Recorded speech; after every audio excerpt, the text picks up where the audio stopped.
कि नफरत को मोहब्बत से जीता जा सकता है, नफरत को मोहब्बत से खत्म किया जा सकता है। इसलिए अल्लामा इकबाल ने मुसलमानों के हालात को आज से 50-60 साल पहले महसूस करने के बाद एक शेर कहा था, जो कि तारीखी शेर है। यकीन महकम अमल पे हम मोहब्बत फातिह आलम, यकीन महकम अमल पे हम मोहब्बत फातिह आलम, जिहादे जिंदगानी में यह है मर्दों की शमशीरें। 3 बातें अल्लामा इकबाल ने कही है। 2 बात जो पहले गुजर गई, जो मैंने आपके सामने रखी, कि यकीन महकम है, यकीन पुख्ता होना चाहिए, ईमान पुख्ता होना चाहिए, ईमान के साथ कॉम्प्रोमाइज नहीं होना चाहिए।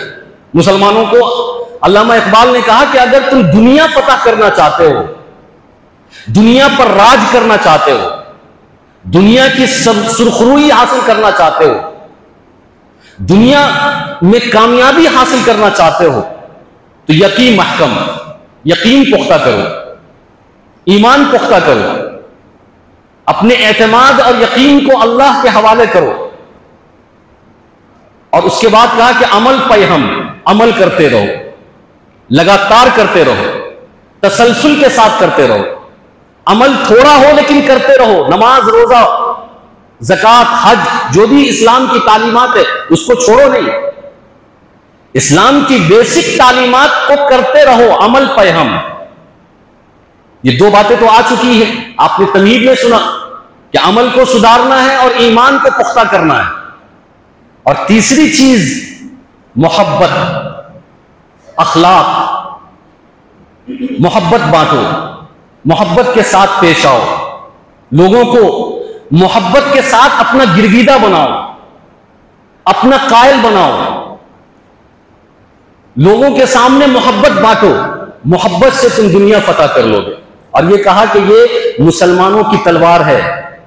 अल्लामा इकबाल ने ये नहीं कहा कि वो तलवार जो लोहे की होती है, जो जंग में चलती है। घोड़ा, तलवार, तोप, बम, बारूद नहीं बताया। बोलना कि जिहादे जिंदगानी में, जिंदगी के कशमकश में, जिंदगी गुजारने में, नशेब फराज में और जिंदगी के हालात में, उतार चढ़ाव में, अगर मुसलमानों की शमशीरें, मुसलमानों की अगर कुछ तलवार है, यकीन महकम अमल पे हम, यानी यकीन पुख्ता, अमल मुसलसल और मोहब्बत। मोहब्बत के साथ दुनिया फतह की जा सकती है। आज जिस तरीके से मुसलमानों को और इस्लाम को बदनाम करने की कोशिश की जा रही है, टारगेट किया जा रहा है, हमारा रवैया यह होना चाहिए कि हम मोहब्बत बांटें, मोहब्बत के साथ पेश आएं।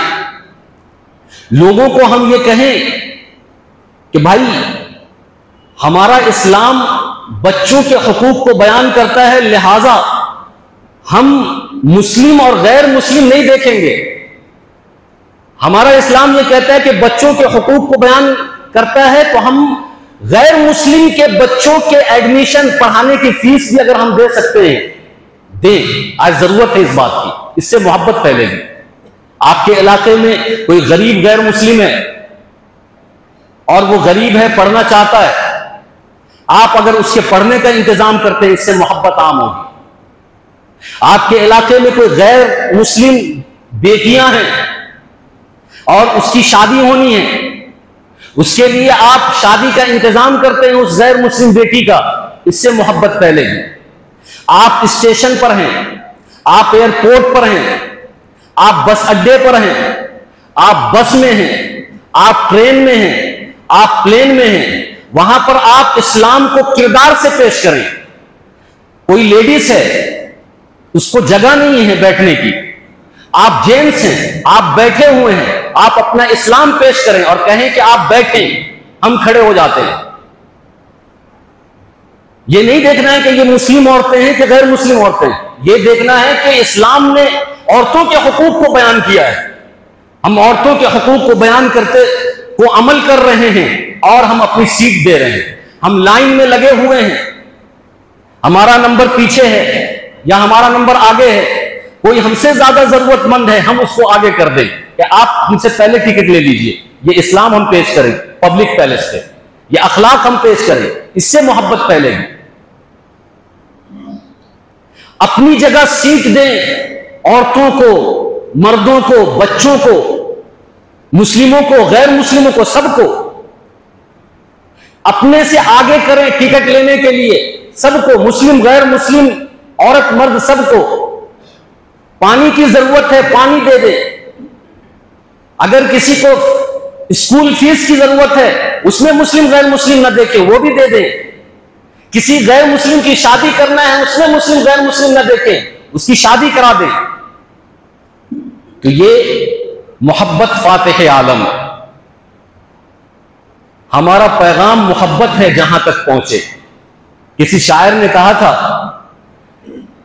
कि उनका फर्ज है अहले सियासत जाने, उनका जो फर्ज है अहले सियासत जाने, यानी दूसरे फिरके के लोग, दूसरे धर्म के लोग मुसलमानों के साथ क्या रवैया इख्तियार करते हैं, क्या सोच रखते हैं, क्या नजरिया रखते हैं, कैसा नैरेटिव सेट करते हैं, कैसा ट्रेंड चलाते हैं, कैसे बदनाम करते हैं, कैसे उनको नीचा दिखाने की कोशिश करते हैं, वो अहले सियासत जाने। ये सियासत की बातें हैं।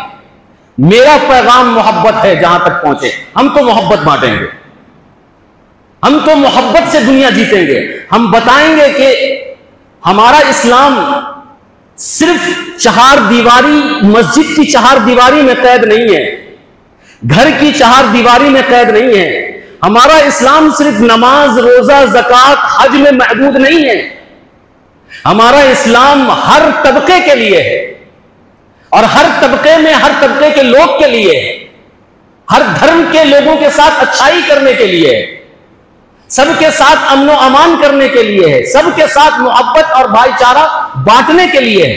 हमें यह किरदार पेश करना होगा, सिर्फ बयानों से नहीं होगा, न बयान सुनने से होगा, न बयान करने से होगा। आज जरूरत किरदार और अमल में आने की है। आज जरूरत अमली जामा पहनाने की है। आज हमें पब्लिक पैलेस पे ऐसा काम करना होगा जिससे 10 लोग देखें और कहें कि ये इस्लाम है।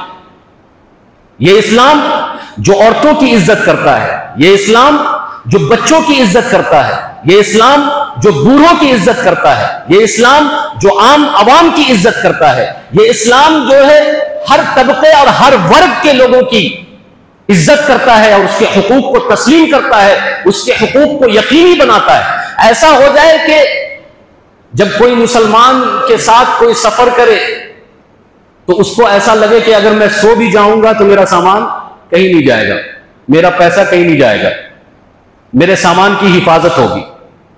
हम ट्रेन के बॉगी में बैठे हुए हैं, हर तबके और धर्म के लोग हैं, सब लोग सो रहे हैं और एक मुसलमान है, तो सबको ये यकीन हो जाए कि ये मुसलमान चोरी नहीं कर सकता है, ये मुसलमान मेरा सामान नहीं चुरा सकता, ये मुसलमान हमें निगरानी देगा, हमारे सामान की हिफाजत करेगा।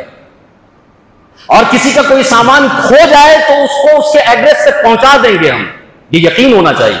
इस तरीके का इस्लाम अगर हम पेश करेंगे तो ये बदनामी का जो दाग हमारे ऊपर लगता जा रहा है ये खत्म होगा।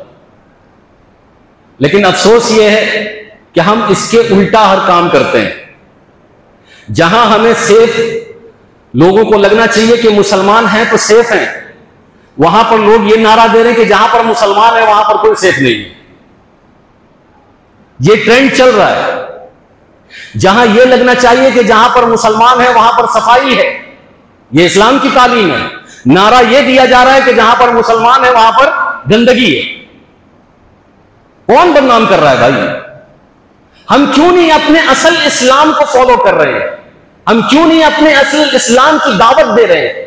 हम क्यों नहीं अपने असल इस्लाम को करके दिखा रहे हैं कि देखिए आप जो मीडिया पर इस्लाम देख रहे हैं कि इस्लाम दहशतगर्द है, इस्लाम टेररिस्ट है और इस्लाम के अंदर कातिल लोग हैं, इस्लाम के अंदर खूनी लोग हैं, इस्लाम के अंदर जालिम लोग, वो इस्लाम नहीं है, वो तो बदनामी का नैरेटिव चलाया जा रहा है। इस्लाम तो अमन व अमान वाला है। ये देखिए हम करके दिखा रहे हैं, ये देखिए हम औरत की इज्जत करके दिखा रहे हैं, ये देखिए हम अपने पड़ोसी की इज्जत करके दिखा रहे हैं, ये देखिए हम अपने बच्चों की इज्जत करके दिखा रहे हैं।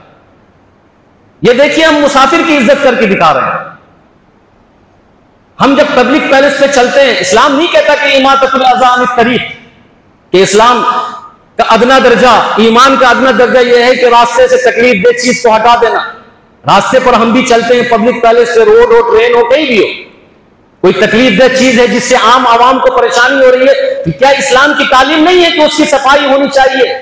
उस चीज को जो रुकावट बन रहा है चलने में, मुसाफिर को तकलीफ दे रही है, तो इस्लाम की तालीम तो है कि उस रुकावट को खत्म करो। आप बाथरूम जा रहे हैं, ट्रेन के बाथरूम में गंदा है, इस्लाम की तालीम है कि दूसरों को तकलीफ ना हो, आप अपने हाथों से साफ करो और साफ कर दो। क्या इससे अच्छा मैसेज नहीं जाएगा? इससे बेहतर मैसेज नहीं जाएगा? तो आज का दौर यह है कि अगर हमें हालात से निपटना है और हम चाहते हैं कि जो इस्लाम और मुसलमान के ऊपर हिंदुस्तान में और दुनिया के कोने कोने में जो बदनामी का दाग और धब्बा लगा हुआ है, हमें अपना रवैया बदलना चाहिए, हमें अखलाक बदलना चाहिए, सोच बदलनी चाहिए। जब तक हम किरदार में नहीं आएंगे, जब तक हम इस्लाम के कैरेक्टर में नहीं आएंगे, इस्लाम को सिर्फ हमने कुरान के लफ्जों में अगर बंद करके रख दिया है, हदीस के लफ्जों में अगर बंद कर रख दिया है, और कुरान को सजाकर ताकों पे रख दिया है, और हदीस भी ताक पर रखी हुई है, उसको सिर्फ मौलवी बयान कर रहा है, आम आदमी सुन रहा है, उसको हम अगर अमली जामा नहीं पहना रहे हैं, उसको अपने कैरेक्टर और किरदार में नहीं ला रहे हैं, इसी तरीके से हम बदनाम होते रहेंगे। फिर हमें बदनामी से कोई नहीं बचाएगा, वो चाहे हम कुछ भी कर लें। मोहब्बत से हम दुनिया फतह कर सकते हैं, और मोहब्बत यह है कि हम जिस वर्ग के लोग से मिलते हैं, आज जरूरत यह है कि हम अपनी मजलिसों में, महफिलों में, दावतों में, और हम अपने स्टेजों पर गैर मुस्लिम को भी बुलाएं, बताएं। आज की जरूरत यह है कि हम बताएं कि हमारी मस्जिदों में क्या बयान चल रहा है। ये जो बताया जा रहा है कि मस्जिदों से उकसाया जाता है, उलमा उकसा रहे हैं, मुसलमानों को मार धाड़ पर उकसा रहे हैं, आप उनको बताएं कि मस्जिदों से क्या बयान होता है। मदरसों में लाकर दिखाएं कि हमारे मदरसों में बच्चों को क्या पढ़ाया जाता है, हमारे मदरसों में बच्चों को क्या तालीम दी जाती है। आप अपने दस्तरखान पर लाकर दिखाएं कि देखिए हम लोग खाने में किस तरीके से तहजीब और तरीके से अदब के साथ हर चीज की रियायत करते हुए खाते हैं। हम अपना इस्लाम पेश करें। जब तक आप अपना सामान मार्केट में नहीं लाएंगे, आपके सामान को कोई खरीदेगा नहीं।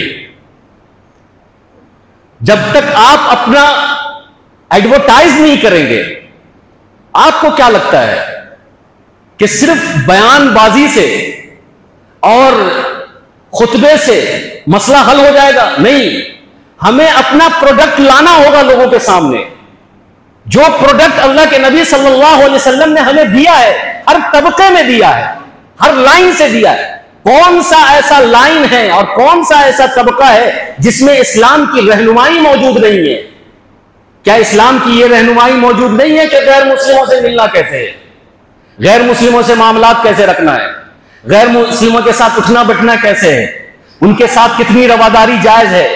और मुख्तलिफ धर्म के लोग और मुख्तलिफ मजहब के लोग अगर एक साथ रहते हो, उठते हैं, बैठते हो, उनकी रिहाइश हो, उनकी सोसाइटी हो, तो उनके साथ कैसा रहना है? मैं अपनी आखिरी बात करके अपनी बात को खत्म करता हूं, समझाने के लिए। अभी बकरीद का मौका है, बकरीद आ रही है। हम अल्हम्दुलिल्लाह कुर्बानी करते हैं और करेंगे। कुर्बानी पर बयान भी होगा, उसकी फजीलत भी आपको यहां पर सुनाई जाएंगी, आप उस पर अमल भी करते हैं, हर साल कुर्बानी भी होती है। लेकिन जो देश के हालात हैं, मौजूदा हालात, इसके हिसाब से इस्लाम क्या कहता है कुर्बानी के बारे में? देखिए, मैं एकदम क्लियर कट बात कर रहा हूं, एकदम दो चार की तरह, दो और दो चार की तरह साफ बातें, इसमें किसी तरह की कोई पेचीदगी नहीं। इस्लाम कुर्बानी की बात करता है कि जानवर कुर्बान करो। यह बात आप जान लें कि बकरीद में जानवर कुर्बान करो। ऑप्शन है बड़ा जानवर, छोटा जानवर। बड़ा जानवर का भी ऑप्शन है, छोटा जानवर का भी ऑप्शन है। अगर किसी मुल्क में, अगर किसी स्टेट में हुकूमत ने बड़े जानवर पर बैंड लगा दिया है, किसी वजह से, जुल्म की वजह से लगाया हो या किसी और वजह से लगाया हो, नफरत की वजह से लगाया हो, मैं उसको जस्टिफाई नहीं कर रहा। मैं ये कहना चाह रहा हूं कि अगर किसी स्टेट में हुकूमत ने बड़े जानवर पर बैंड लगाया है, कानून बना दिया है कि आप बड़ा जानवर नहीं कर सकते, हमें क्यों जिद है कि हम बड़ा जानवर करें? हम क्यों जिद कर रहे हैं? इस्लाम ने यह नहीं कहा कि कुर्बानी आपको बड़े ही जानवर की करनी होगी। इस्लाम ने आपको ऑप्शन दिया है, अगर आपके यहां दोनों करने में आसानी है, दोनों कीजिए। और अगर बैंड लगा हुआ है कि बड़ा जानवर नहीं करना, तो छोटा जानवर भी करना अफजल है, वो भी कीजिए। मैं यूपी के इलाके में, बाज इलाके में, और महाराष्ट्र के बाज इलाके में बड़े जानवर की कुर्बानी पर बैंड लगा हुआ है, लेकिन वहां के जो जज्बाती मुसलमान हैं वो मानते नहीं है, फिर भी वो रूल रेगुलेशन को तोड़कर बड़ा ही जानवर करते हैं। फिर केस होता है, मीडिया में बात आती है, फिर इस्लाम पर 10 तरह का कीचड़ उछाला जाता। अच्छा लगता है जब इस्लाम ने यह कहा है कि कुर्बानी करनी है तो कुर्बानी करनी है। अब क्या सही है, क्या गलत है, क्यों कानून बना, क्यों बैंड लगा, वो सियासी बातें हैं, पॉलिटिकल बातें हैं। लेकिन इस्लाम कहता है कि जब हम ऐसे मुल्क में रह रहे हैं जहां पर डेमोक्रेसी है, जहां पर हर धर्म के लोग रहते हैं, तो वहां पर क्यों जिद करना है किसी एक चीज में कि हमें यही करना है? भाई, हमें बड़ा जानवर ही करना है, छोटे जानवर से हमारी कुर्बानी हो जाती है। मैं एक मोटी मिसाल दिया हूं मोहब्बत से जीतने के लिए। आप अगर अपने, हमारे पड़ोस में गैर मुस्लिम है, हमने अगर उनका दिल जीत लिया तो वो हमारा सपोर्ट करेंगे, वो हमारे साथी बनेंगे, वो हमारा ताउन करेंगे। और हिंदुस्तान में कई जगह ऐसी भी है कि मस्जिद की हिफाजत गैर मुस्लिम कर रहे हैं, मस्जिद के अंदर झाड़ू गैर मुस्लिम दे रहे हैं। ये मैं जेब की बातें नहीं कर रहा हूं, ये हकीकी बातें हैं। कई जगहों पर मुसलमान एक भी नहीं है, वो हिजरत में चले गए, गांव खाली हो गया, अब वहां पर मस्जिद है, लेकिन वो गैर मुस्लिम 50 साल से उस मस्जिद का एहतराम करते हैं और एहतराम में रोज उसमें लालटेन और बत्ती जलाते हैं, झाड़ू देते हैं, उसकी सफाई करते हैं और उसका एहतराम करते हैं। गैर मुस्लिम अल्लाह के घर की हिफाजत कर रहे हैं। लेकिन जब हम अपने अखलाक से, हम अपने किरदार से, हम जब अपने आमाल से और हम जब अपने गंदे करतूत से इस्लाम को और इस्लामी तालीमात को बदजन करते हैं, बदनाम करते हैं, तो जो रास्ता निकलने वाला भी होता है वो रास्ता बंद हो जाता है, वो रास्ता खत्म हो जाता है। तो आज जरूरत यह है कि जो इस्लाम किताब के अंदर मौजूद है उसको हम अपने किरदार और कैरेक्टर में लाएं। पब्लिक पैलेस पर इस्लाम को जाहिर करने की कोशिश करें, ज्यादा कोशिश यह करें कि पब्लिक पैलेस 10 लोगों के बीच में, गैर मुस्लिम, सिख, ईसाई के सामने इस्लामी तालीमात को अगर हम प्रमोट कर सकते हैं, बता सकते हैं कि देखो ये इस्लाम है, मेरा इस्लाम कहता है जानेसारी की बात करता है, हमारा इस्लाम दूसरे के हुकूक को अदा करने की बात करता है, अपने हुकूक को माफ करने की बात करता है। हम खड़े हो जाएंगे, आप बैठ जाइए, हम खड़े होकर ट्रेन पे जाएंगे, आप बैठ जाइए, हम बाद में टिकट ले लेंगे, आप पहले ले लीजिए, हम पानी नहीं पिएंगे, आप पी लीजिए। यह इस्लाम है, यह ईसार का जज्बा इस्लाम हमें सिखाता है। आज जरूरत गैर मुस्लिमों के साथ ईसार और कुर्बानी की बात चल रही है कि गैर मुस्लिमों के साथ ईसार करो, जज्बात और ईसार का जज्बा अपने अंदर पैदा करो। अल्लाह तबारक व तआला हम सबको अमल की तौफीक अता फरमाए। आमीन। वाखिर दावाना अल्हम्दुलिल्लाह।